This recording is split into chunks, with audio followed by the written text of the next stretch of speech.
Assalamualaikum warahmatullahi wabarakatuh. Ya, saya di sini akan sedikit menjelaskan tentang skala dan indeks ya teman-teman. Saya akan melanjutkan dari materi sebelumnya tentang skala dan indeks. Langsung saja ya. Tapi lebih baik saya perkenalan dulu gitu. Tak elok jika saya tidak perkenalan dulu.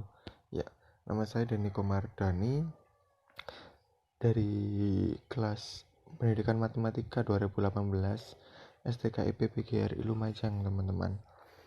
Ya, langsung saja ya. Langsung saja di sini ada saya akan sedikit menjelaskan tentang definisi skala dan indeks. Di masyarakat Indonesia, skala dan indeks itu bisa dibilang sama, teman-teman. Tetapi arti dalam literatur metodologi sebenarnya berbeda, teman-teman. Jika skala bukan berbeda tempatnya gitu, berbeda cara pakainya. Jadi gini, kalau skala dan indeks itu kalau dibilang sama, mungkin teman-teman ngambang ya. Kok bisa dibilang sama? Apa sih definisinya? Definisinya adalah ukuran ordinal yang disusun sedemikian rupa sehingga dapat mengurutkan responden dalam urutan yang lebih tepat menurut variabel tertentu. Gitu. Jadi ukuran gabungan, teman-teman, untuk suatu variabel. Gitu, teman-teman. Jadi langsung saja pada penyusunan indeks. Kalau teman-teman hanya tahu definisinya mungkin masih ngambang, apa sih indeks, apa itu variabel gitu. Jadi saya akan sedikit menjelaskan tentang penyusunan indeks, teman-teman. Penyusunan indeks di sini ada penyusunan indeks ada yang langkah-langkah yang perlu ditempuh dalam penyusunan indeks gitu. Yang pertama adalah menyeleksi pertanyaan. Indeks adalah ukuran gabungan yang disusun mengukur suatu variabel tertentu. Salah satu kriteria yang dipakai untuk menentukan apakah pertanyaan yang dapat dimasukkan ke dalam suatu indeks adalah validasi muka gitu. Jadi yang pertama adalah kita harus menyusun pertanyaan gitu sebelum kita ke respondennya tersebut gitu. Selesai menyusun pertanyaan, hubungan antar pertanyaan. Jadi kita menyusun hubungan itu antar pertanyaan, teman-teman. Secara teoris, pertanyaan yang mengukur suatu objek harus berhubungan satu sama lain. Jadi jika pertanyaan pertama kita tanya apa, pertanyaan kedua itu harus berhubungan, teman-teman. Enggak boleh pertanyaan pertama dan pertanyaan kedua itu jauh berbeda hubungannya gitu. Dan yang ketiga, kita harus menentukan skor. Jika kita sudah memberi pertanyaan, kita menentukan skor gitu, teman-teman. Jadi parameter sukses atau tidaknya dari skor itu teman-teman gitu. Dan penyusunan indeks. Nah, ada 4 teknik penyusunan indeks. Yang pertama adalah metode Bigardus. Kalau teman-teman masih ngambang, metode Bigardus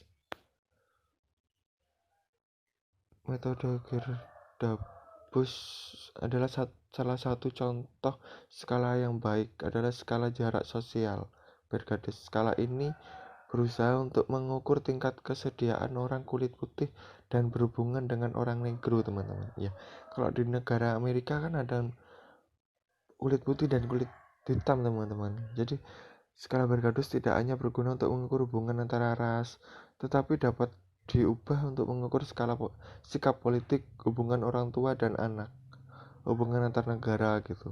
Jadi metode ini luas, teman-teman, dapat dipakai untuk semuanya, teman-teman, seperti yang saya contohkan tadi ya, teman-teman. Yang kedua adalah metode Truston. Yang merupakan ciri pokok metode ini adalah penggunaan panel yang terdiri dari 50 sampai 100 ahli untuk menilai sejumlah pertanyaan guna mengukur variabel tertentu gitu.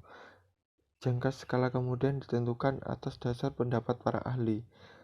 Ringkasnya, tahapan yang harus ditempuh untuk menyusun skala adalah Peneliti pertama mengumpulkan pertanyaan yang relevan terhadap variabel yang tidak diukur teman-teman gitu. Yang ketiga adalah metode Guzman atau bisa dibilang metode skalogram yang berbentuk pertahanan oleh skala Guzman adalah ketunggalan dimensi. Artinya, skala sebaiknya hanya mengukur satu dimensi saja, teman-teman, dari variabel yang memiliki beberapa dimensi. Misalnya, walaupun variabel nilai anak mempunyai dimensi ekonomi, dimensi psikologi, dimensi sosial, namun suatu skala nilai anak sebaiknya hanya mengukur salah satu dimensi gitu, teman-teman. Jadi kita kalau membuat metode ini, kita hanya berhaknya mengukur salah satu, teman-teman. Bisa skala ekonomi, bisa skala psikologi, bisa skala sosial. Tidak boleh semuanya, teman-teman, gitu. Yang keempat adalah metode perbedaan sematik, teman-teman. Perbedaan sematik berusaha mengukur arti objek atau konsep bagi seorang responden. Responden diminta untuk menilai suatu objek atau konsep suatu skala yang mempunyai dua adjektif yang bertentangan gitu, teman-teman. Ya, mungkin itu saja ya, teman-teman, karena waktunya terbatas dan juga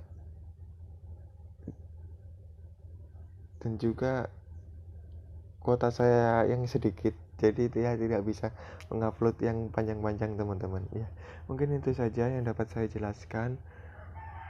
Terima kasih atas ketersediaan teman-teman untuk melihat video saya. Ya, akhir kata, walau muafiq ila Wassalamualaikum warahmatullahi wabarakatuh.